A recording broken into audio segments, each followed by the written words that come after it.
I'm recording now. Welcome to the collective perspective.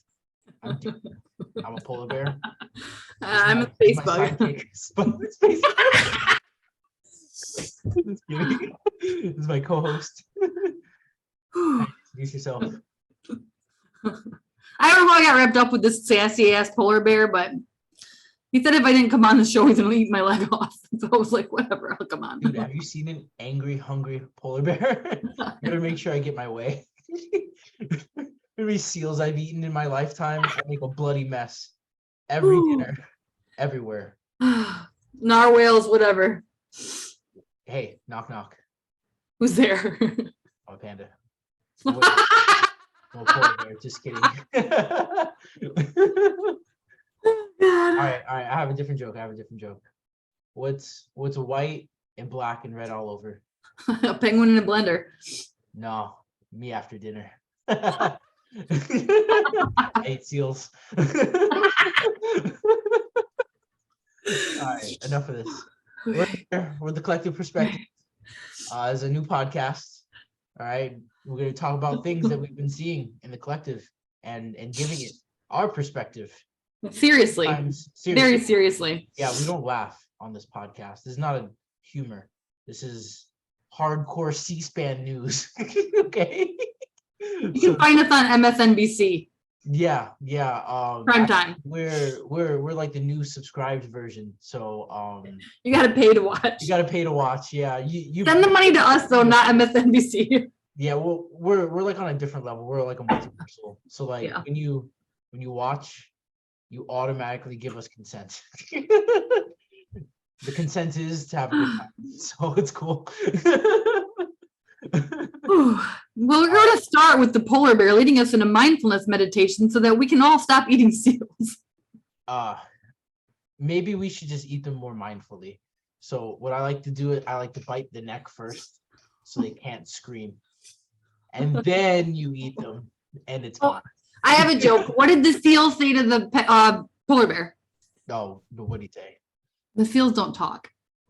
I know, because I bit their neck out. That's how I eat. Oh, shit. All right, so yeah, I'm gonna show you guys some mindfulness. I learned this when it was a long winter in the South Pole. It's hard for polar bears because sometimes because of environmental changes. Yeah. Oh wait, I'm a panda bear. No, you're a polar bear. You just got popped in the eyes. Oh, I'm a bipolar polar bear. Yeah, so I got sick of eating vegetables. Moved to the South Pole and I was like, you know what? I've been denying myself the whole time. I am a predator. I don't eat bamboo. I eat seals, nigga. I eat them whole. Head first. Throat in my mouth, blood all over. And I like it, you know. I realized pandas are so prudish. Anyway, now I have a good time. And so I'm gonna show you this mindfulness meditation that I learned on my first winter in the South Pole. I wasn't used to it yet. When he first tasted blood, his mind opened up into the universe. It did. You know, I never thought it would happen this way, but the seal was looking at me, I was looking at her, and we locked eyes, and then my stomach engaged. A lot of growling. I started growling. Like it growled from my stomach, and then out of my mouth. I've never experienced. As a panda bear, I don't growl. I mean, there's no reason to. Bamboo doesn't. Skills, she cared. All right, when I growled, she looked back at me with fear, and I knew that was dinner. Once pandas decide they're going to eat meat, they all immediately know kung fu. Oh yeah, that was ingrained. So I'm not as big as the other. There's polar bears out here, man. They're huge. But yeah, spending all that time in China, I learned how to fucking fight, dude. I aim for the eyes. Okay, I can't move my hands, or I would show you, but it's pretty impressive. It was something like there you go. Yeah. Straight out of the manual, actually. So yeah, this is the mindful meditation. Okay, so close your eyes. Close your eyes. Okay, now think of a beautiful, beautiful whiteness. Your eyes are open. Close your eyes. Close your eyes. I don't want to get my neck bit off. Okay, now that your eyes are closed, I want you to imagine white. So as far as your eyes can see, a white, and then you see a horizon, just a little black line horizon. It's so far away, but you're in the midst of all this white below, white above. It's white everywhere. It sounds like a racist ass vision to me. It's peaceful. So all the black is only just that little line. It's so far away. You don't even have to look at them. I think that this panda is a white supremacist. I am at peace because the black is so far away. All right, so that was mindfulness meditation.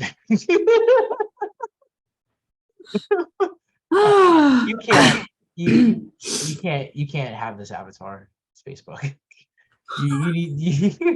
You can't handle it. Can't handle it. Oh, not at all. All right. I just have to show you guys my human skin. This is not obviously his real appearance. He's such a racist. He's pretending to be black. Spacebug, I think what you have failed to understand is that I'm a panda. I'm black on the inside. Polar bears are white on the inside. Polar bears are actually black on the inside or the outside. They only have white fur. What? Polar bears have black skin. I'm not kidding. So You're maybe like, that's why I beat him up. then I'm the white one. Yes. Yeah, you're white supremacist I'm pretending to be inside. black. I got that a lot when I was growing up. Actually, I spoke too proper, and people were like, "You speak white." And I just like, dude, no, I just don't speak. No, you speak well. I speak well. Exactly. I went to private school, so if I didn't, I am white and did not my go to mom private would hit school. me. I speak like trash. Oh, dude, you want to see something funny? Look, I think I've been my seeing mouth. something I'm funny gonna this drink whole some water. time. Look. Mm.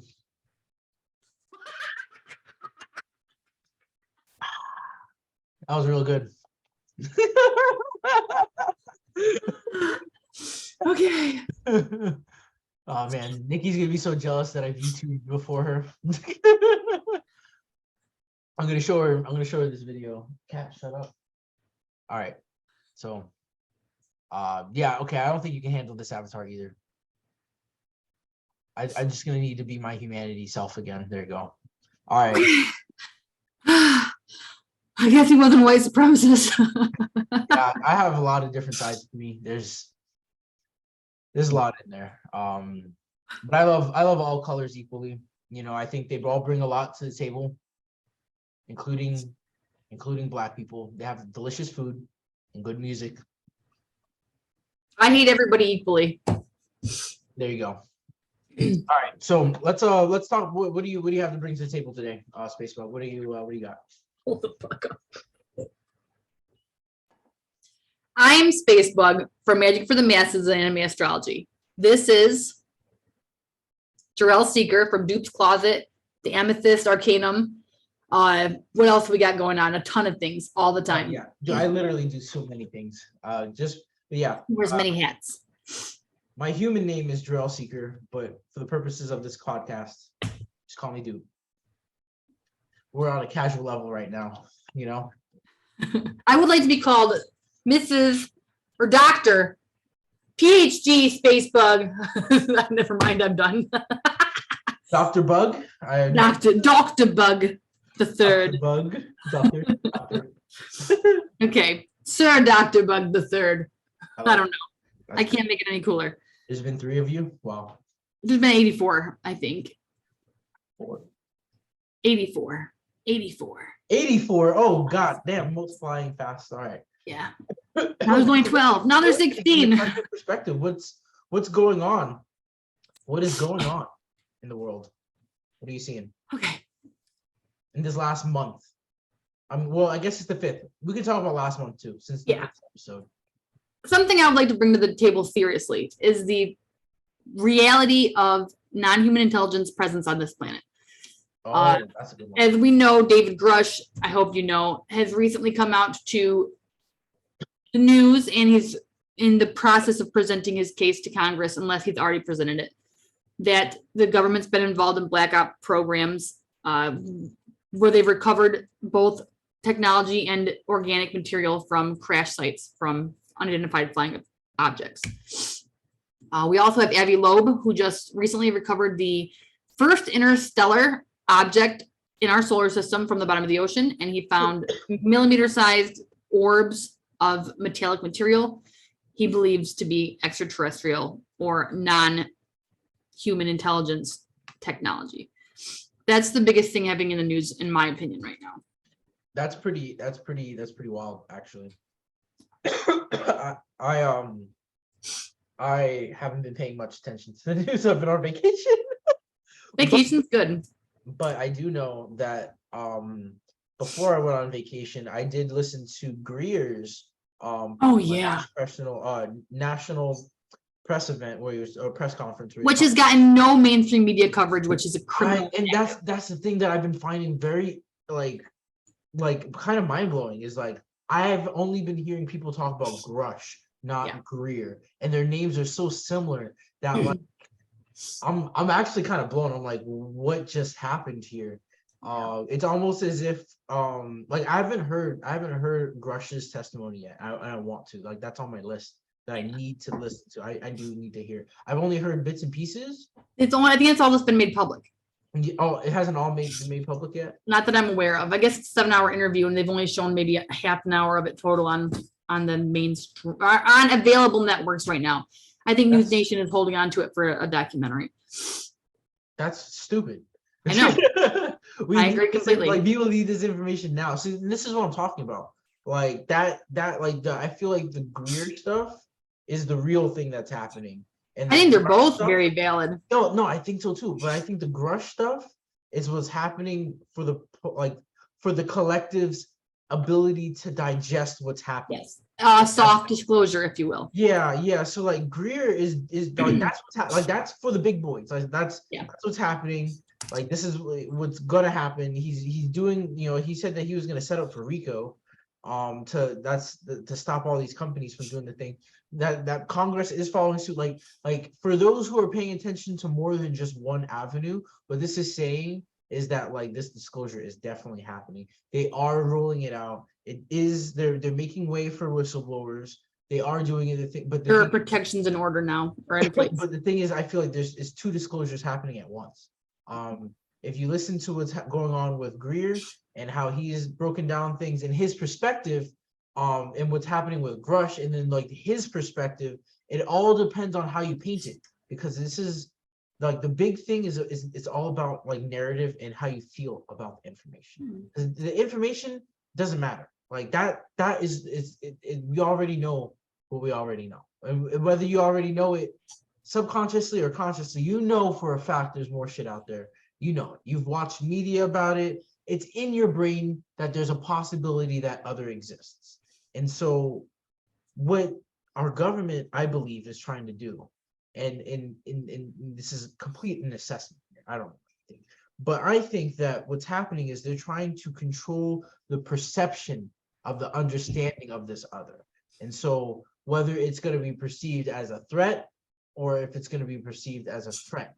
And the military industrial complex, of course, would like us to perceive it as a threat. But if you listen to what Greer was saying, he was saying that, a good portion, or you're saying all of them are friendly. We all know that that's not true. We all know that. Like all of no one is any one thing. There's exactly, that doesn't make no sense. There's always something that has views that are not always aligned with you 100%, therefore could be seen as as adversarial. Just because of a conflict of interest. If I had a polar bear here and he wanted to eat me, he's not evil. He's just a hungry polar bear. So right. What I'm trying to say is that like I really feel like they're trying to like cartel like how we digest, like how we feel it, how we feel about that information. And I believe that once I think we're just gonna have to make up our minds. at some point. I think our minds are gonna be made up for us. Yeah, have to or accept the be made truth. for you. Yeah, and they're trying to shock value for people that don't want to face it. That haven't like I 'cause- talk to people every day who don't believe that UFOs exist, and the government's already openly admitted to a 70-year cover-up. that's People yeah, choose they choose ignorance because it's safe. you know what? I never thought about that. I'm gonna go around and ask some people and just like, Yeah. hey, I have like an alien shirt, like a "Do you believe" shirt. I'm gonna wear that. I'm just gonna ask Interview them, people. hey, We'll put it on the do show. you believe in aliens? Like, yeah. I mean, that'd be a good little. I have a pilot that I work with, a pilot, and he doesn't believe in UFOs. I'm like, you're putting yourself at risk by not accepting the reality of these things, but whatever. Back to the Grusch and the Greer thing. Okay. I think since Grusch is presenting the information that he has seen evidence in documentation form and talked to people who have clearance to make these claims, I think that Grusch is talking about what Greer is confirming. So Grusch can't say, I know these are the things that happened, these are the exact incidences, but then Greer came out like 2 days later and he's citing examples with all of his amazing witnesses that really, in my opinion, really solidifies the fact that we are in disclosure right now. I think it was Grusch who said, maybe it was Greer, I'm not positive. I'm way too into this stuff, like to keep it all straight. But they said 2026 was the deadline that they had for us as a human race to know about the presence of non-human intelligence. And I mean, I wonder why it's that date, for one, who gave us a deadline, but then two, I'm excited to see the future become reality. It's time to stop lying to ourselves. It's time to stop lying to each other. Yeah, and I mean 3 years is that's not that long. That's not that long. And that's at max. Like I mean, and also you were right, it was Greer who said that. It was Greer. And they were saying that it was because of like environmental factors and a few other reasons that like just self-harm, like literally we're doing self-harm by not acknowledging this. And I think that's I do think it's important. The thing that like boggles me is that like we don't recognize the life around us as intelligent, which means that like how are we going to respect anything else? Like if you can't play nice with like other little things, like how are you gonna play nice with something that's like bigger? But I guess maybe that's the thing. Like maybe we really did need something else on this planet that is of our intelligence level that we can see, because we needed a mirror. Because if we're just surrounded by like younger intelligences from our perspective, like because we can't connect. That's the problem. We can't connect. Did you hear that they're starting to consider outlawing octopus farms because of the level of intelligence octopi present? I think it's inhumane to farm them for food because they're such intelligent creatures. There's like, look at that. Some slavery shit. I mean, I agree. Good. We're not supposed to eat dolphins because they're so smart. So we're expanding what we understand as intelligence, which is important for us to understand the world around us. Yeah, well, I think that's the biggest thing, is that like people have to realize, like I've been noticing this lately in my day-to-day life. Like I've been noticing the intelligence of the animals around me more and more, by a lot.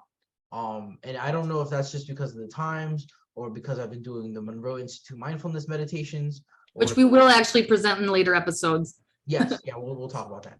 Or if it's just like maybe I've just slowed down enough to see it. But like even insects, which I normally don't fuck with. But like just the other day, like I saw the hugest jumping spider in my house, and I was just like, whoa. And I looked at him and he looked directly at me, like this dude was like like and I like looked at him and I was like, you see me? And I like waved my hand at him like to try to, and he waved back, and I was like, that is so cute. And I was like, okay. I was like, well, and I just tried to talk to him. I was like, you can stay up there. That's what I tell him. And it's cool. Yep. Just don't come down here because I don't want to hurt you.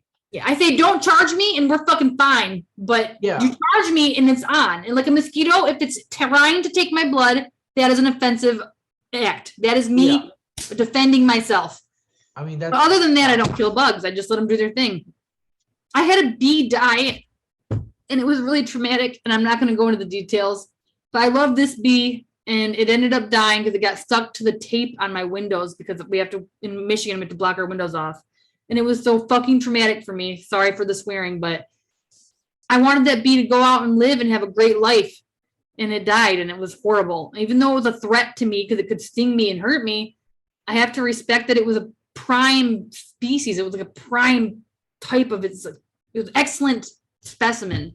And it broke my heart that it died. All life has some sort of intelligence or consciousness, even plants. And people are always like, oh, I don't eat meat because meat's conscious. Everything is conscious. Stop being stupid. Life feeds on life. We should be more respectable about how we consume life. But all life is life. Yeah, I agree with you 100%. Like, it's about the respect, and yeah, and honor. I feel like we as a people really need to learn how to develop a deeper compassion. And I think connection will help with that. I think that's the biggest thing, is that compassion is because we like everything else lives so differently from the way that us humans live. So it's really hard for us to kind of put ourselves in the perspective, like the reality tunnel that is like a jumping spider or a cat or a dog or a dolphin or an octopus. Unless you're nuts like me.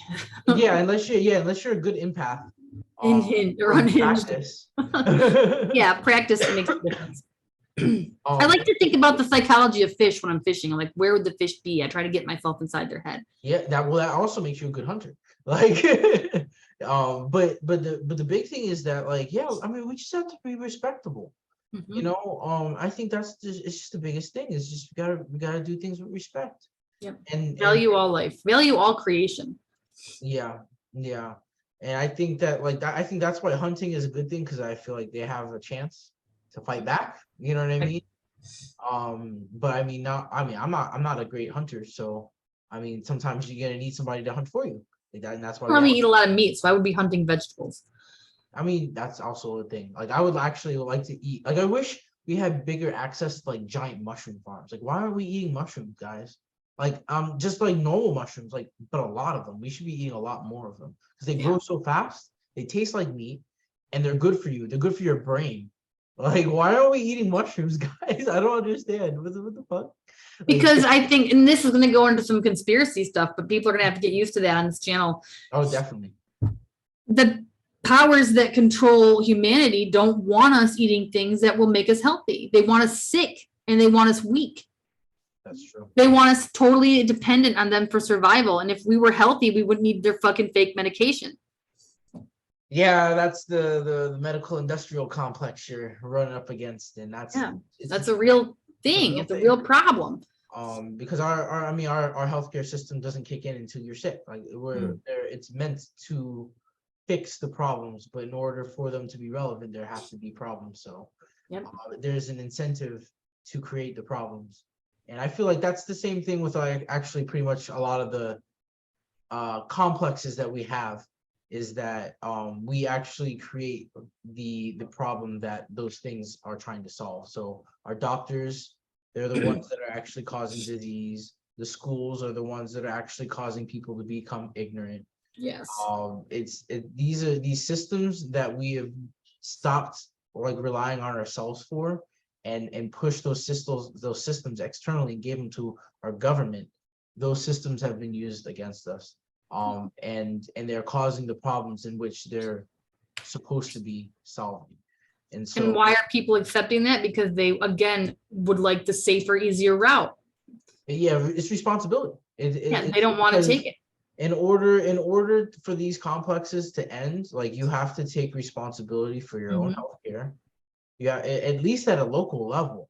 That's the thing. I mean, you don't have to take direct personal responsibility. And there are still ailments that have to be treated by the industry, but yeah, but you still have to take care of yourself, like literal daily mental upkeep, or healthy upkeep, or biohealth keep. You have to take control of that.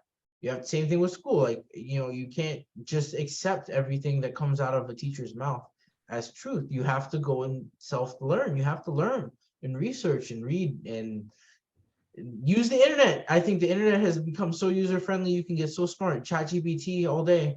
Yeah, the internet's basically the Akashic record in electronic form. It literally is, and I mean, you couldn't have asked for a better tool to learn how to learn something. But I would always say cite 3 different things. Like, don't just take one site for truth. Check and make sure you can find the same information from at least 3 reputable sources before you take it as truth. Because anybody can put anything on the internet. And then even then, yeah, understand that just because you've seen it from 3 sources doesn't mean it's true either. Reality is mutable, and for a fact. Yeah, the internet is a very, very crazy place full of misinformation. But with discretion and some hard work, you can figure out what's what. Yeah, I mean, a lot of it comes up to my biggest thing is that, like, allow something to be real for you until it's proven not to be real. Yeah. And always keep your perception open, because you never know. You're never going to be right all the time. Always be willing to take in information, weigh whether or not it's valuable, and then if it isn't, let it go.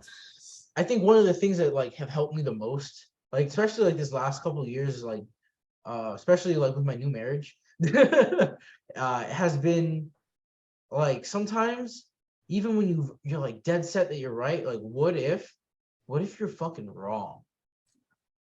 True. Like what if like whatever you think is right, like what if you're just wrong? And then like imagine what that would be like. Not to hold yourself against, because you don't have to be right all the time. That's the thing. There's nothing wrong with being wrong. Yeah. But like, what if you are wrong? And then see what that reality would look like. Explore that possibility of like, okay, if I was wrong about reality and this is the truth, what would that look like? Turn it on, boot it up, give it a simulation test, and then see if that is kosher. And if that don't pass the sniff test, if it's not matching up to what you know is reality, then that possibility is not true for you. But someone else can pick up that same thing and be like, oh, this is it. You know what I mean? And the thing is, it matches up to what they believe reality is, because you have to realize that everything that you think is real has been programmed into you, period. Like everything. Even if you discover it on your own accord. DNA. Huh? I mean, some things I think that we dig out of the universe, but I'm a Scorpio, so of course I'm assuming that we dig things out. I guess if it exists, it is programming though. Well, yeah, like, well, I think there's stuff that are hard-coded in our DNA, but I also think that between the ages of 0 and 7, you are being programmed by your environment. Like most of your time you're in theta brainwave, which is I stopped listening and started paying attention to the cat, but keep going. I was pretty much, I'm trying to say that like during your youngest ages, you are pretty much in a fully receptive state. Like you're absorbing all information around you. And then all that information that you absorb becomes the basis in which you now compare and contrast your reality to all the way up until you die. So that's very, very intelligent. The things you learn in your first 7 years are the most important. So just like this kitten, the things that I teach it right now, like how to shut up, no, I'm just kidding. Like how to be sweet. He's gonna eat it. I'm just kidding. These are critical times for her to feel sweet and loved and safe. Yes, so that so now, important. When she gets out of this receptive state, because eventually she'll stop playing all the time and being in fantasy world, and she will become grounded in the reality in which she is perceiving around her. Which will have hopefully been a secure, safe, loving environment. Exactly. That should be the goal for all the children in the world. Yeah, it's true. Because if not, you run into a lot of problems. Like deep problems that you can't fix until you're self-aware that you can meditate and fix it yourself. I mean, that's what I do for my counseling. Like we do a quantum sublimation, which is like a meditative process where like I put you almost in like a near regression state, and we dive into your recall. And so we go into your memories and we go and heal some stuff. And he's a truly gifted guide, for the record, guys. Yeah, it's a lot of fun. It's fun in the sense that you feel better after, but when you're doing it's empowering. Yeah, sometimes, but I mean, I do it to myself. I'm always crying. Like I'm always like, "Ah," but I'm like, yeah, it feels good after. Like, it's a good Water cry. signs. Yeah, yeah, I'm such a water sign. Like it's not even funny. Like if I'm not crying, I'm not having a good time, I guess. Yeah. But like even just today, I did a really good meditative release. This one I went on YouTube and I just hit up like chakra like heart tones. Like I was listening to the heart tones. I don't even remember which one it is. It's just one of the tones on YouTube, guys. And I had my little blindfold on. I just put my blindfold on, and I took a deep breath. And I learned this trick to release, like to relax your nerves. You look in to the left as far as you can, and then you hold it there for a little bit until your body gives you some type of release. And then you look to the right and you hold it there until you feel some type of release. So your eyes could water, or you could yawn, or you'll feel some type of shift. And That's then cool. you go back to center, and then you do that up and down. And you do that, you can do that with your eyes open or your eyes closed, but it will relax your nervous system. And then from there, I like relax into my meditation. And pretty much like I was just hanging out with Jesus. But sometimes I just like Oh, motherfucking Piscean. well, Jesus was a Pisces, guys. He was not a Capricorn. I just like to hang out with Jesus sometimes when well because like when I'm trying to heal stuff that's complicated, that like I can't figure it out. Sometimes I'm like I give it to source. And my picture for source, like my avatar for source is Jesus. And so I like to hang out with him. And so when I'm healing things from like my heart, where like this time I was healing like some like old child wounds, like real old ones. And there was stuff that like happened that like I told people that happened, and I didn't get, I feel like I didn't get compassion. Like I didn't feel like anyone suffered with me. I just feel like they were like, oh, that happened to you, like I'm sorry. Like, but I needed compassion in order to heal, and I feel like a lot of people do. And so like I said, I was closing my eyes and imagining Jesus there, and I just saw myself as my child self. And like right after that event happened, I just saw myself going up to Jesus and hugging him and crying and being like, this happened to me. And Jesus was like, dude, I'm sorry. And he just gave me he cried with me, and he gave me a hug. And like that's all I needed. Like I just needed someone to know that like I got hurt, and I got hurt. That's I'm like, that's it. Your relationship with Jesus and source is really impressive in that way. That's the right way, I think, to use it.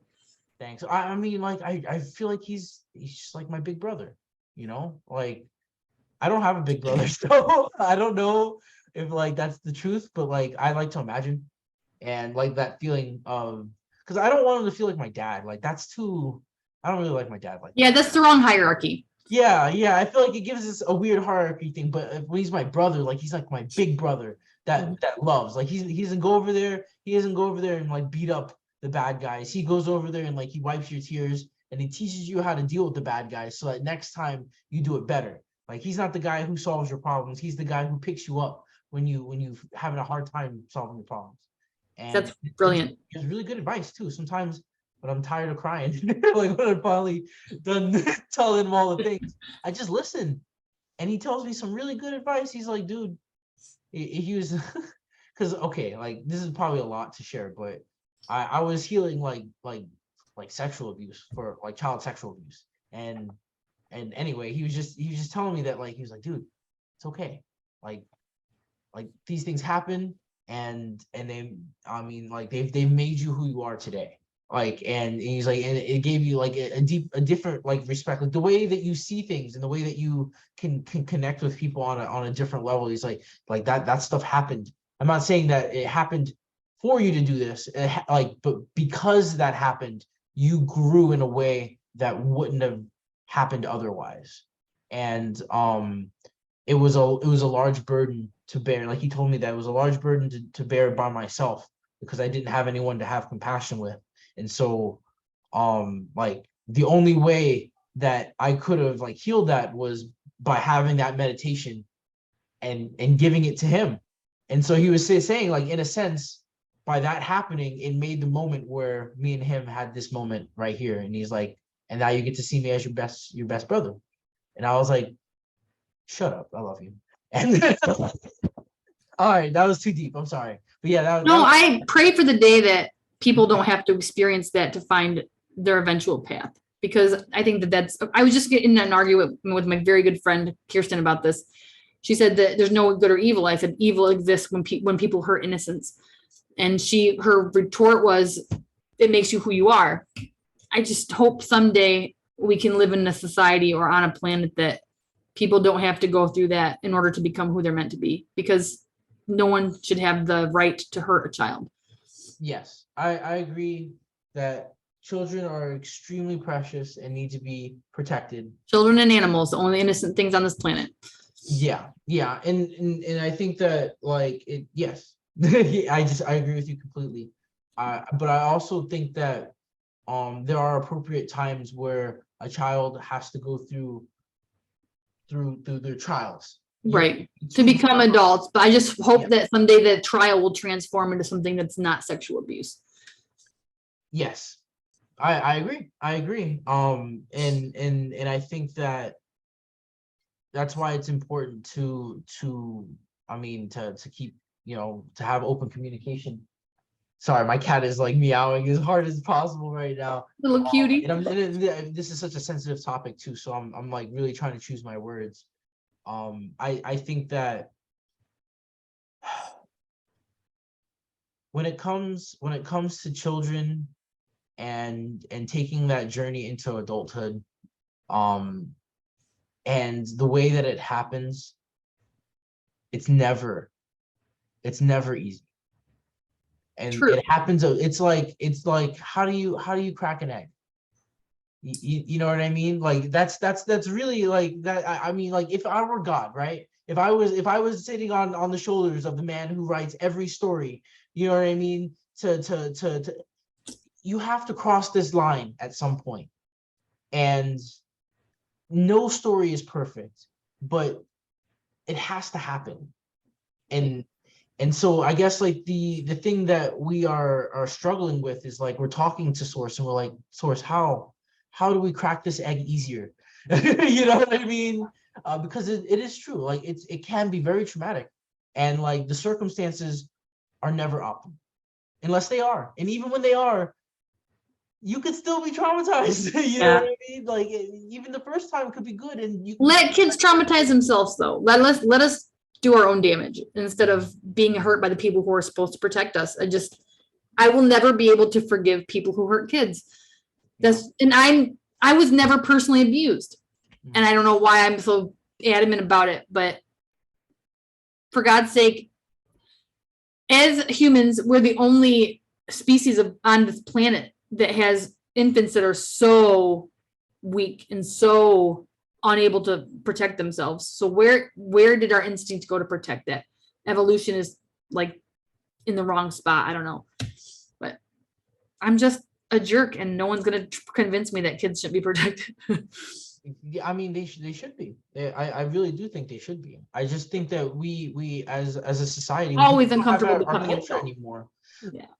We lost our culture, so those like stepping stones that like lead a kid to those milestones are not there. And so like what winds They're up not safeguarded. yeah, exactly. And so but one of the things that you were saying is like, let the kids do the damage. The thing is, a kid could actually wind up doing way more damage than like, I mean, someone that actually knows what they're doing coming in and helping. I'm not trying to justify it in any way by any means, but I'm just saying, like, would you rather let nature crack the egg, or would you let someone that knows how to, like a professional egg cracker, crack the egg? I think that the chick inside the egg will crack the egg when it's ready to come out.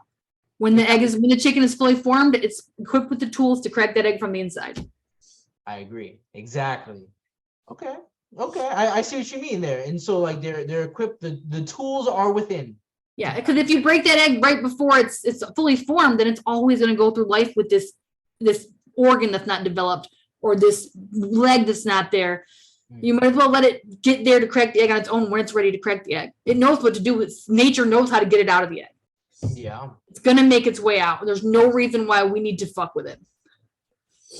I completely agree. It's probably been so long that we've been removed from that system where things were allowed to progress naturally that we just forget that it's possible. Well, I guess that's the biggest thing. Is like, well, what is naturally for humanity now? Yeah, Right. and it's not going to be what it was when, it started when we were partially cavemen or whatever.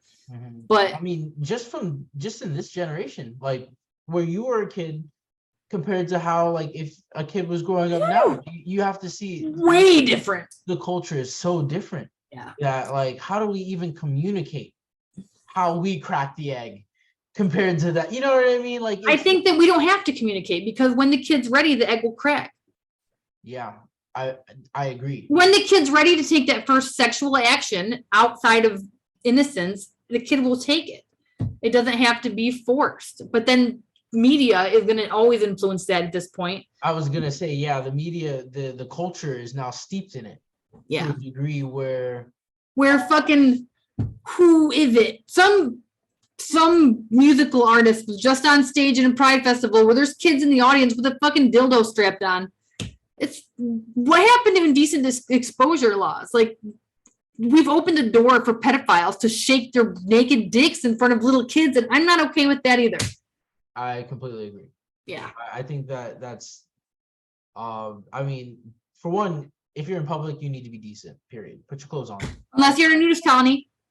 That's fine. If you have a group consensus and you do it at your place, that's fine. But like in public spaces, cover yourself up.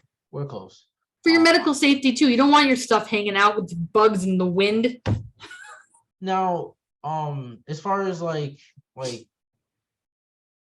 I just, yeah, I mean, we as a society, I feel like we started off very, very conservative. Yeah. You know, and probably too conservative. I was just thinking about this at the doctor's yesterday. Yeah, almost a little too conservative. And then now we've taken it almost the other direction. To the extreme opposite, yeah. Instead of men wearing hats and women wearing gloves when they left the house, now we're naked. Yeah. And I mean, the thing is, like, what is normal is what is, I mean, we have to make a decision on what is normal here. Because what is safe? Yeah, because within a few generations, like like I said, the group consensus of what's normal will only be the media. Our media actually is the thing in which we're passing on, because it's our information. Yeah, it's where we take in that stuff that cracks the egg. And so we have to make sure that we're creating medias that are good for our children to make good decisions. And that's why I feel like media is just one of those things where, like, it's really hard to deny access to all medias nowadays, especially. Because you want freedom of speech and freedoms to choose what we want to take in. But also we want to protect the children, which should be the parents' job to discern what they're taking in. Of course, but also it's so hard to stop the child because media has flooded us from anywhere, and you can't escape it. Yeah, get anything you want on the internet now. And the thing is, you can't escape it at all. And if you do escape it, like say you go live in the woods, now you are unplugged. Like as a kid, you can't interact with human society. Yeah, exactly. So it's like a very weird situation. Do you let your kid? I guess you just have to talk. You'd have to have really good communication. There you go. That would be on a sooner level. Because I know that I encountered like pornographic material really early, and I had abuse. So like it made my life very complicated. but also it took me a long time to like deal with all that stuff and like figure out like what's okay and build boundaries. And I feel like my parents, I feel like we talked about it a little bit, but it wasn't like I wish I would have understood the medias better and and understand like what it does to me, or like what it can do, and like what it looks like in the extremes, and like what's appropriate and what's not appropriate. And I think that, I mean, so okay, question. do you think that parents should show their kids how to, like, how to, you know, like, where to go in the porn world? I think that's what part of the magic of growing up is figuring out I what feel like you, that's what my dad would do. Like, on the reels, I'm like, I feel like that's a dad job. Like, I don't know if I wouldn't want my mom to show me. I'd be so embarrassed. I think if either one of my parents had, my dad was absent and my mom was constantly working to keep us alive. So I didn't have a strong parental like input. And I think that if my mom had come to me or my dad or somebody, any adult had come to me and told me about porn, I would have peed my pants laughing and not been okay. I'm glad I figured that all out on my own. Yeah, yeah. I guess. I mean, My friend had playing cards that she stole from her dad that were naked girls, like oh, what? That's that was my like maybe first like interaction with sexual nudity. okay. Yeah. And I don't know, we were kids and we figured it out on our own, like she's seen them because they were, maybe the parents' role is to fuck up and slip accidentally let their materials get shown, but I don't know. We didn't have to have a person show it to us. She found it. We experienced it together as kids. It was kids. Yeah, yeah, yeah. Us kids in the mix. Like I think sex should be explored from the childhood perspective, only with other children. So it's like you put the two kids in there and then you just put the show Just on. let kids do their normal shit. Done. Kids are gonna figure it out. They're gonna think about sex. They're gonna ask the questions. They're gonna find the materials. That's human nature. We're gonna eventually think about breeding. So I definitely had viewing parties with my friends when I was a kid. Like, I was like, yo, dude, look, I found this thing. Like, and we sit down, what is this? Right. We're like over here taking notes. It's hidden in the woods. Let's all go find the stash of porn or whatever. Yeah, yeah. Yeah. It happened. Yeah. So so then that was a healthy, I think that's a healthy way of understanding that these things are there. You, on your own level with your own peers, you figure it out. Yeah, I guess, yeah. Well, that's the thing. I guess kids, that's the importance of like kids having like kid time. Yeah. Like, and it's important to connect with other people. Yeah. Unfortunately, it is. Yeah, because they learn so much by teaching each other. Sometimes don't look, just don't look. Yeah. Let kids be kids, they're gonna do their kid thing, but I just don't feel like an adult with conscious awareness of what sex means should be influencing how children perceive sex. Because they don't know what it is. They're from a totally different realm. Kids don't know what the act of sex is. They shouldn't know. And so they figure it out. But it shouldn't come to them from somebody who has a complete conscious understanding of what sex means. Let them just to be kids. Yeah. They figure it out on their own instead of being forced to be presented with what it is. I guess that makes sense. I'm gonna grab my soda. Okay. This is a deep conversation. Because these are important. I think this is an important conversation to have, though, because of like the relevance of what's happening culturally right now. And I think that, like, you know what? I think what needs to happen. All right, here it is. This is my proposal. I say you make another age group. Oh yeah. I think I told you that one, right? Yeah, I like this idea actually. So I think they should be. I'm old, so it matters to me. Yeah, between 16 and 22. They're nice and babies at that point. That age group should only be with each other. And the only point that they should have access to should be like, just like we should make better hentai. As long as they're not watching stuff with animals in it, then I think that they're okay. Okay, fine. Because animals can't consent, and that's why it's not okay. Yeah, no. Any consensual adult interaction is fine with me. Do whatever you want to do. Consensual adult interaction. Okay, I think that should be important to put in front of like every video. Yeah. So everyone knows.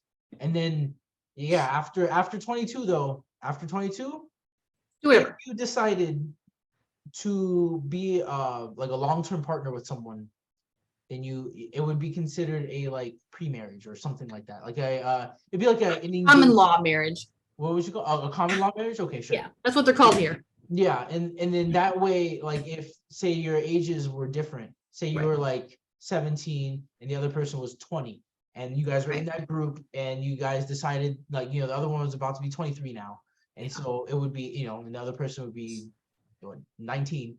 So you got some time, but because there was consent made during the time where they were in that group, right, everything is okay. But that person, if they were to break up, should not go back to that pool of that young. Yes. Up. And then after and that, the alternative to that would be people just acting with morality, being aware that they're taking advantage of people who don't have the same experience or awareness of what life really is. If we could all just act with decency, morality, and realism, we wouldn't have to have all these stupid things in place. But since people aren't capable of that, I really respect and appreciate this proposal of your dating pool idea. Yeah, I mean, and then I just like at that point, like it just has to be protected. Like at that point, it would be like protecting like a very valuable part of society. It's like, hey, like these people, like leave them alone. Like let them. No more grooming people as they come into their sexual awareness. Yeah, and so like you shouldn't be messing with them. Leave them alone. Let them be. I think like that's a great time for like college and stuff like that. Yeah, like, them to that's your okay. So when you're a kid, you realize it exists. 16 to 22, you go out and try it. Yeah, exactly. And then with people who are in your age group.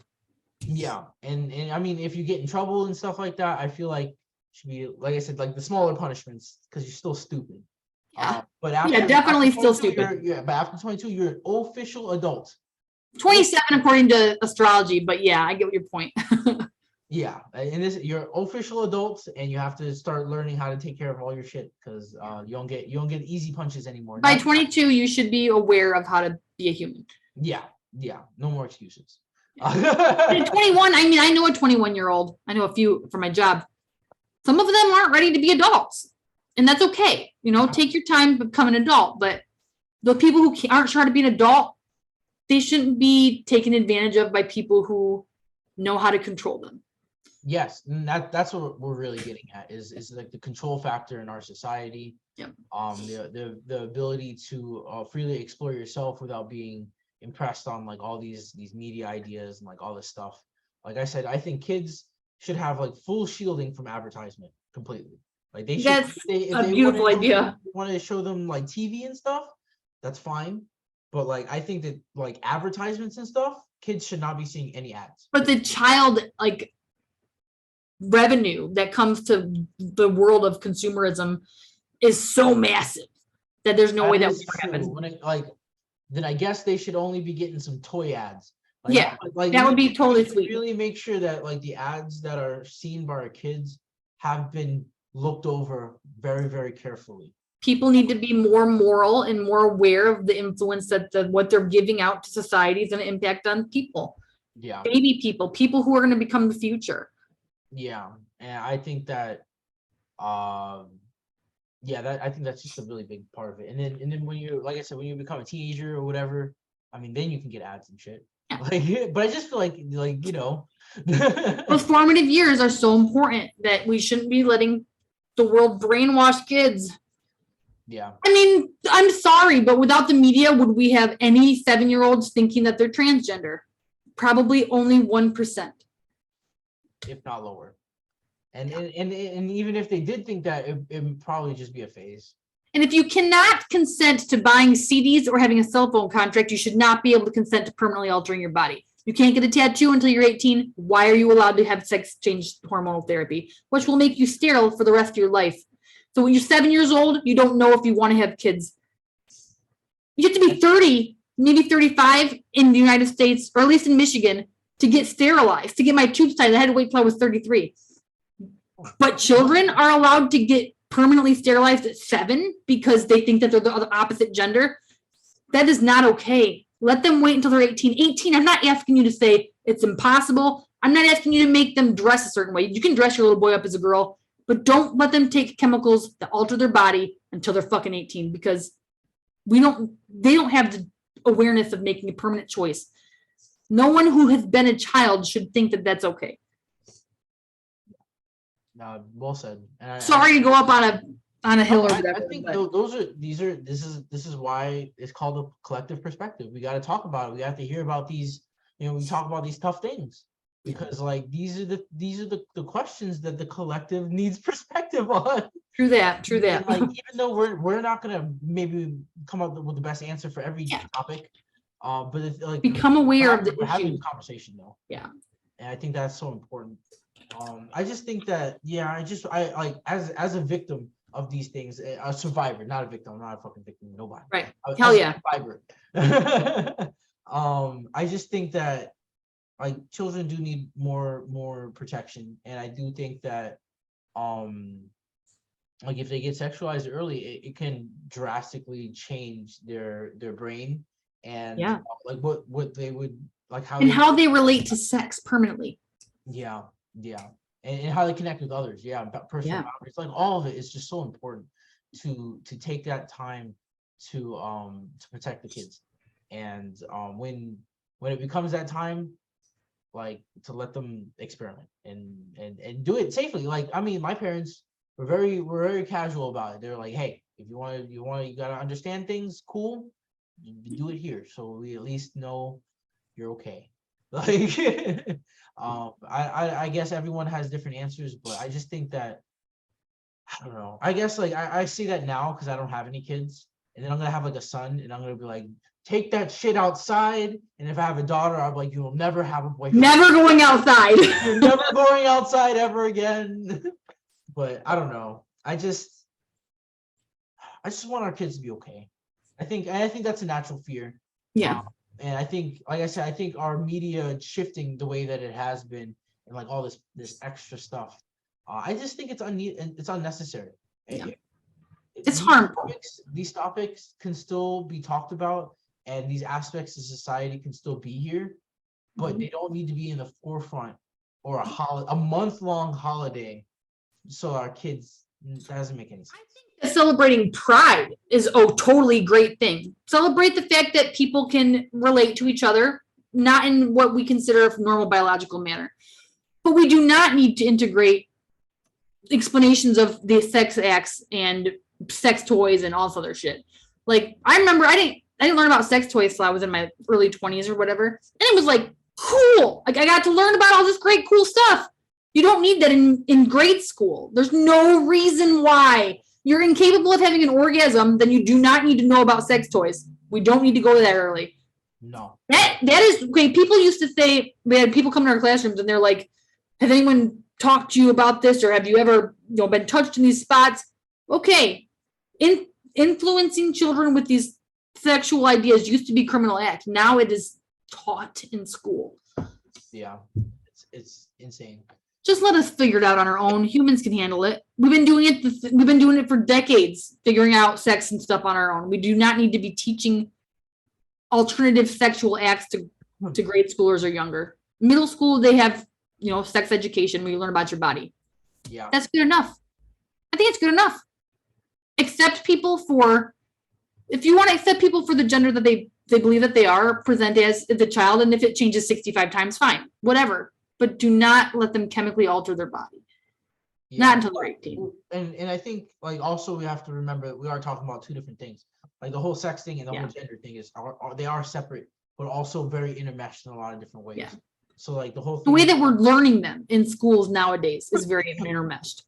Yeah, I guess, like, yeah, just respect each other. And I mean, there are only two genders, dude. Like, it's okay. Well, there is a small, very small, like 0.1% of the population who is ambiguously gendered or sexual, has an ambiguous sex. But that is such a minute amount that. What do you mean? What is that? Tell me about people who are born with, like, hermaphrodite, only one set of organs may work, but they do have both sets of organs. Oh, yeah. You know what I mean? That's like, yeah, that's the thing. Yeah, but it's a very small percentage. They get to choose what they want to identify as, right? Yeah. Yeah. I think, unless the parents decide. You have both parts, okay? There's only two genders. That's why. Yeah, both, right. Fair enough. Unless you got both, you're one or the other. If you got both, you get to choose. That's up to you. Yeah. I mean, as far as medical, Like we have to accept medical differences, the biological differences between men and women. It's just like between different races. You want to have an awareness of your heritage, like your racial heritage, so that you can be medically treated in the right way. Like sickle cell anemia in African Americans is more prominent than it would be in white people. I'm not sure if European Americans even have a chance of getting sickle cell anemia, but the awareness that you have the DNA of someone from Africa will help you survive if something like this comes up in your medical like situation. You want to know what gender you are so you know how to treat your body. We don't want to not know. We don't want to just pretend it doesn't exist. I don't know. When it comes to I believe in using all the tools we have. I don't really even believe that race exists very much. But there are genetic differences. For sure. And those are important to observe only for saving people's lives, in my opinion. I really feel like those small genetic differences occur because of the environment that we're in. Not like there's been a large generation of humans that have been in a certain environment, and so their body has adapted. Or yeah, absolutely. Yeah, 100%. But to me, like when I think race, I think like incompatible. Like you know what I mean? Not me. I know that, but like, could you imagine if like instead of like if we respected, I guess if we stop seeing race at all, because like I said, it's pretty they're just adaptive. Like except for the biological implications of possible diseases that could hurt you. Yeah, I think I'm just stoned. I just really love genetics. I just wanted to talk. But I do believe that socially, see, now then here we go. Then we go against science, or like the science and the social like implications. Socially, yeah, race shouldn't exist. It's useless. Yeah, that's what I'm trying to say. Like on a social level, I don't feel like it's very useful. It's totally pointless. Yeah, because I remember when I was young, like I had my own prejudice. I was a little racist. I'm not gonna lie. Like, oh my god, I realized I was racist against white people. Well, I was racist against black people. I didn't like black people because they were mean to me. Like, I realize now that I'm racist against rich people. Oh yeah, I can't be classist. That's rude. I'm a classist. I don't like rich people. Oh yeah, well when I was young, like I'm half black, just so everyone knows. Like I'm half black. But like darker black people would be mean to me because I wasn't full black, and because I was in New York, I was getting bullied. Oh, New York. Yeah, it was silly. It's silliness. But like in my head, I was like, dude, I don't mess with black people because they were mean to you. They were mean. They outcasted me. They didn't want me to be one of them. And then when I got to Florida, they saw me as like Hispanic, but I didn't. I was gonna say they all thought you were Mexican, didn't they? Well, they thought I was like Cuban. A lot of Cuban, and I was like, well, I'm not. So I'm Puerto Rican. That's pretty close. But even then, like, depending on what neighborhood I was in, I was either considered like white or like Cuban or Hispanic, or I was considered black. And then when I was considered black, like I wasn't really treated very nice. Like, and then so, that's like, gotta I couldn't go. even be one of them. And then even when I was mistook as one of them, I was still treated badly. And I was like, dude, fuck this. This sucks, dude. I'm not. I am dot Indian. All right, dude. I don't fucking. I don't know any of you people. And everyone likes dot Indians. They're cool. Or feather Indians. They're nice too. But but it wasn't until like I went to the military that I realized like that was like the first setting where I felt that like my skin color truly didn't matter, because we were all fucking green. Like, you know what I mean? We were red. That's beautiful. Actually, that gave me a new respect for the military right now. Yeah, and I love that, because like, and the thing is, like, when you had people from other races, like, because we had this like huge feeling of brotherhood, like it just became funny. Like that was the fun thing. Like it was the cool thing of it was like part of your cool persona. You know what I mean? It's like, dude, you have a Spanish accent. That's awesome. And then they would say funny Spanish things, and like only you can do that. So we want you around, because that's you bring that flavor, you add that. That is beautiful. I want that for the world. Yeah, it was really cool. Like I really liked that part about the military. I never felt like I wasn't a part of, even though like even like me, like yeah, I would say that they were very inclusive. And even when you get out, like the veterans are all so inclusive, and I feel like we can extend that same kindness to each other, like just as humans. Like, I mean, like, I don't understand why we don't see each other like that, because we all go through our lives. It's all hard and crazy and confusing. everyone has survived something. Yep. Can we just be like, dang, dude? Like, can we just be like, yo, brotherhood? Like, it's all good. Like, you know what I mean? Like, under our skin is bone, nigga. We all white there. So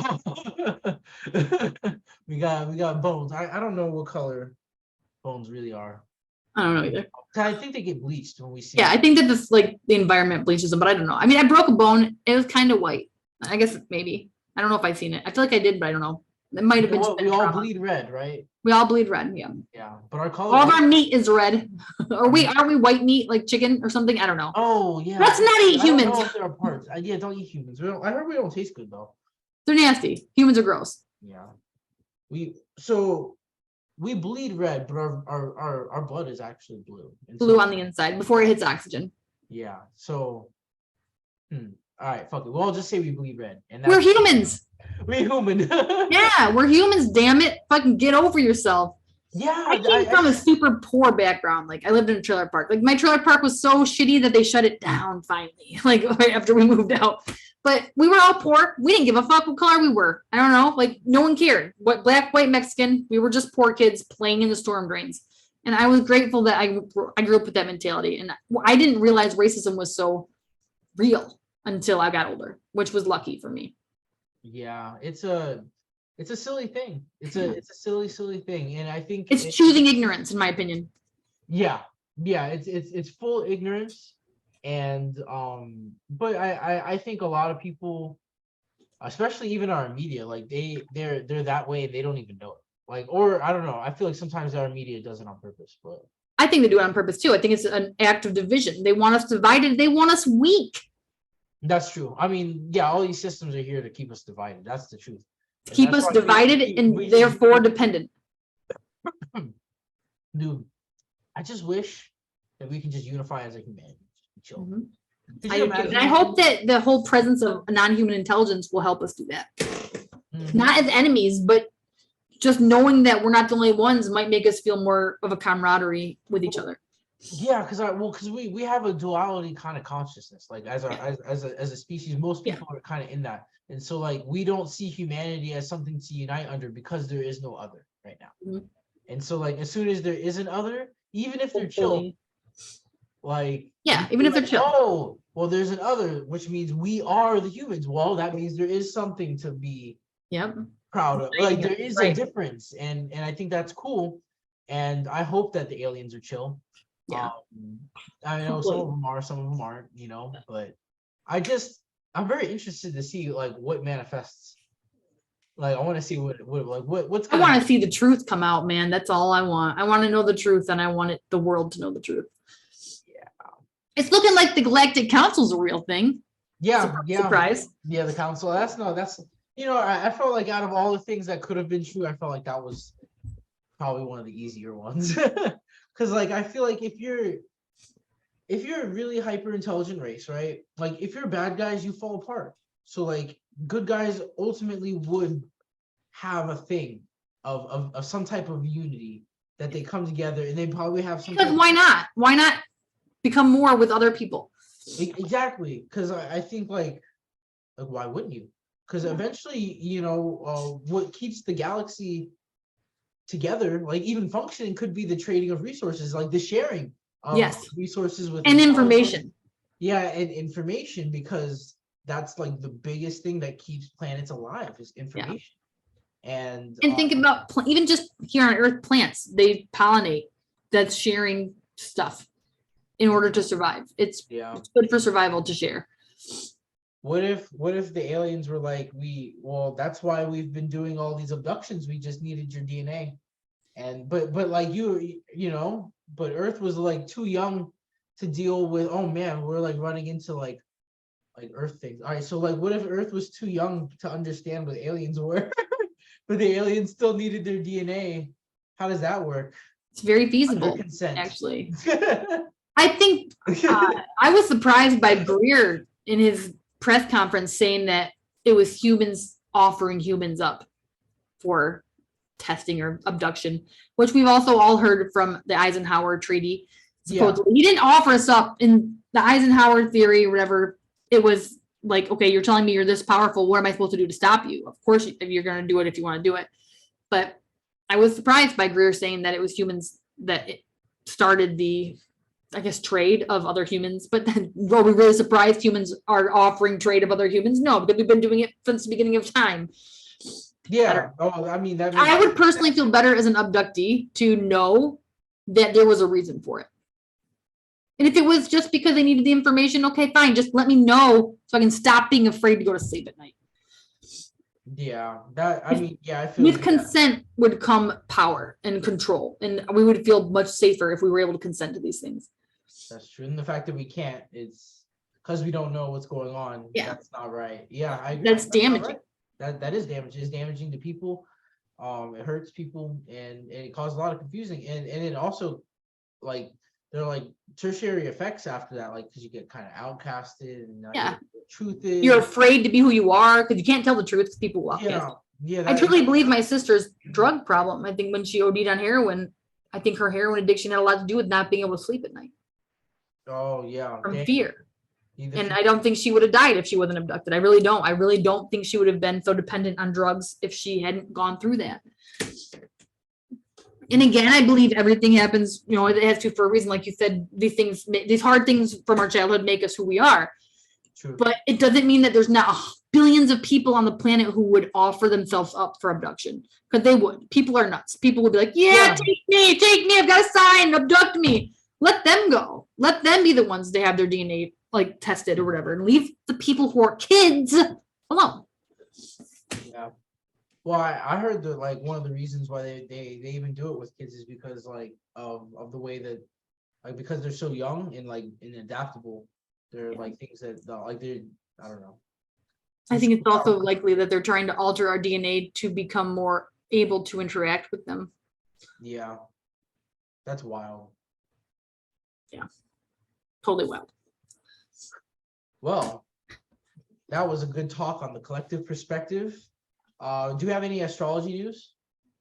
Not really today. Neptune is retrograde.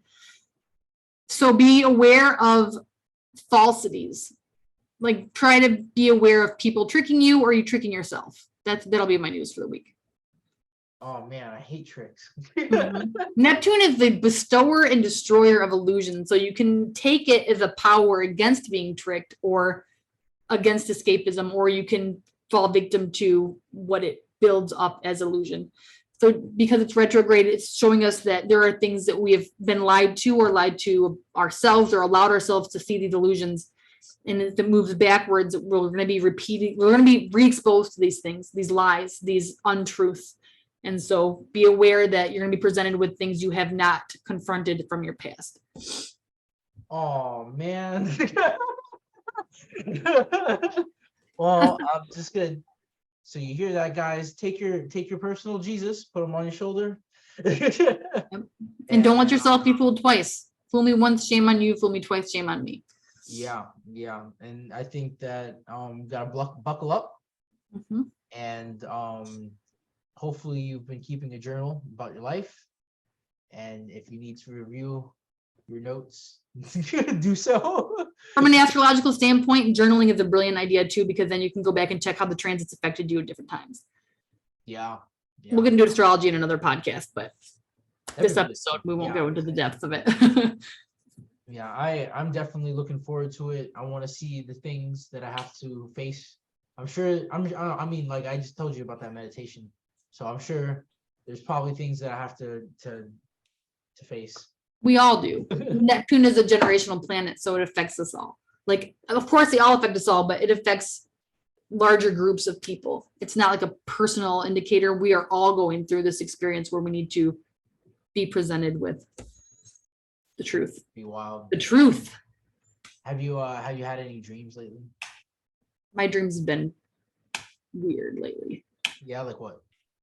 I can't even give you an example, but I know that they've been, like, I've been in and out of the same dream when I wake up and I fall back to sleep, which in my opinion is always significant, but I know that I'm left with a feeling of weirdness. How about you? I've been having like there are most of the times like I have like chill dreams, and then there are times where I have like military training dreams. I've been having military training dreams. the last couple drills have been like evasion, and we've been like running away from these weird ass like monsters. But I mean, it hasn't been scary. It's just been like you just have to evade them, you know? Mm. Training. Stealth game. Yeah, it feels like training because like the thing is like I know that they're simulations. Like they're not. It's not real. I know this because like at one point like we finished the drill and then like the fucking back fell out and like everyone was like all right, you know, and they kind of like tallied up the scores and everything. And I remember like I've been seeing myself like in uniform and I have like my badge. So there's many times where like I forget my badge. But yeah, like it's I don't know, man. I probably just been doing it for so long that it's still in my dream world. Like that's still like my place I go when I'm dreaming is back to work. Personally, I think that they're preparing you for the next step, but It's very possible. Honestly, I don't know if I'll be retired from that type of stuff, or who knows? What if I'm not? I was never retired. They just made me feel like I was taking a break. Who knows? also coming to our collective perspective podcast, the FFP next time. Yes. All right, guys. It's been real. It's been a lot of fun. We're gonna do this again and again and again And again and again until you all hear us. Yep. So we get a bigger collective perspective. All right, guys. Much love. See you around. Much love.